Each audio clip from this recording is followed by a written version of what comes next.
Hello बच्चों, let's see the question. The question says a stationary observer receives sonic oscillations from two tuning forks, one of which approaches and the other recedes with the same velocity. मतलब एक आता है पास और एक से दूर जा रहे हैं आप.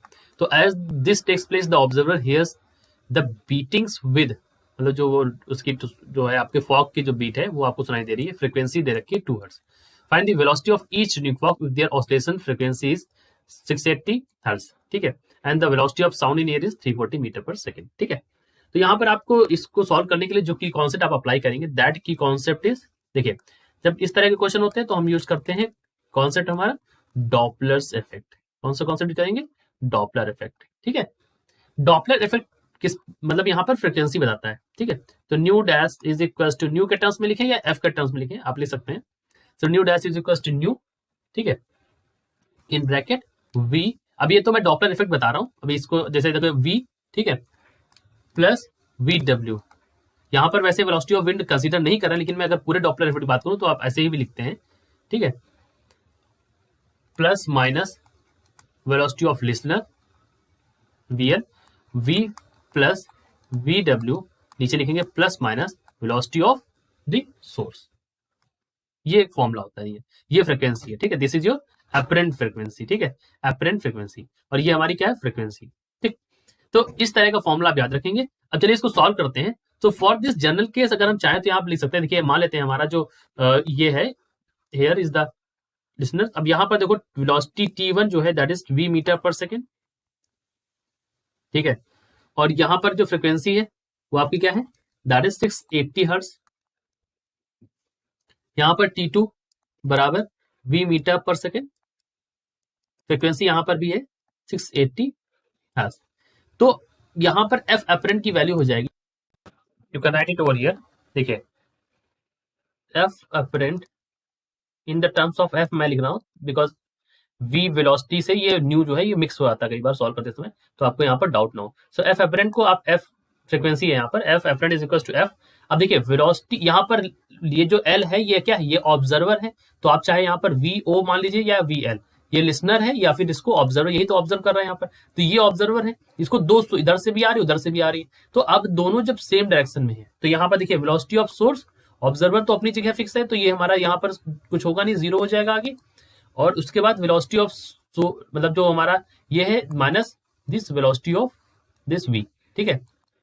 ठीक है. ये हमारा क्या है? ट्यूनिंग फॉक की वेलोसिटी है. ठीक है. v हमारा ट्यूनिंग फॉक है और सोर्स की हमें साउंड की जो हमें पता है 340 मीटर पर सेकेंड. ये हमारी वेलोसिटी. ठीक. सिमिलरली देखिए अब यहाँ पर इसको आप f1 बोल दीजिए, f अपरेंट 1. यहाँ पर f अपरेंट 2 निकाल लीजिए. तो वो f अपरेंट 2 हो जाएगी f. यहाँ पर हो जाएगा vs. यहाँ पर भी कुछ नहीं होगा, स्टेशनरी है आगे ऑब्जर्वर. और यहाँ पर हो जाएगा vs प्लस v. दोनों अपोजिट है इस तरह से. ठीक. अब आपको निकालना है बीट फ्रीक्वेंसी, तो आप लिख सकते हैं the beat frequency is equal to f apparent 1 minus f apparent 2. So you can write this f apparent 1 minus f apparent 2. दोनों को आप सॉल्व कर लीजिए तो आपको यहाँ पर सॉल्व करने पर वैल्यू मिल जाएगी. f यहाँ पर मिलेगा और यहाँ पर ब्रैकेट में मिलेगा 340 डिवाइड बाई 340 माइनस v एक ब्रैकेट में. ठीक है. और उसके बाद ये इस तरह से लगा दीजिए बड़ा ब्रैकेट. एक ब्रैकेट में हो जाएगा 340 डिवाइड बाई 340 प्लस v. ठीक. अब देखिए यहाँ पर इन दोनों को सॉल्व कर सकते हैं. तो इन दोनों को सॉल्व करने के लिए मैं बायनोमियल थ्योरम का यूज कर लेता हूँ. कैसे? देखो f इज इक्वल f यहाँ पर हो जाएगा 1 माइनस v बाई 340 की पावर माइनस मतलब इनवर्स हो जाएगा. इसको भी लिख सकते हैं माइनस, और यहाँ पर बच्चों माइनस का साइन तो आएगा ही ना इन दोनों के बीच, f अपरेंट है तो माइनस साइन यहाँ पर रहेगा. और यहाँ पर हो जाएगा 1 प्लस यहाँ पर भी इसको लिख सकते हैं v बाई 340 और इस तरह से. ठीक. ये हो गई. अब इस बायनोमियल को खोल दीजिए और खोल के सॉल्व कर लीजिए. तो बीट फ्रीक्वेंसी की वैल्यू आपको यहाँ से मिलेगी f. ठीक है. यहाँ पर मिलेगा 1 प्लस v बाई 340. ठीक. Minus 1 plus v by 340. ठीक है.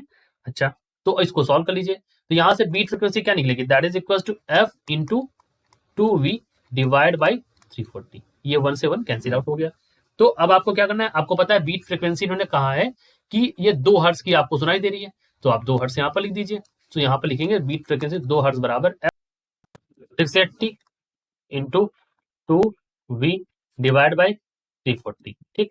अब ये 2 टाइम्स जाता है और ये हो जाएगा v बराबर, ये 1 से 2 काट दीजिए, तो v बराबर हो जाएगा 1/2 metre per second. So this is your velocity of tuning fork.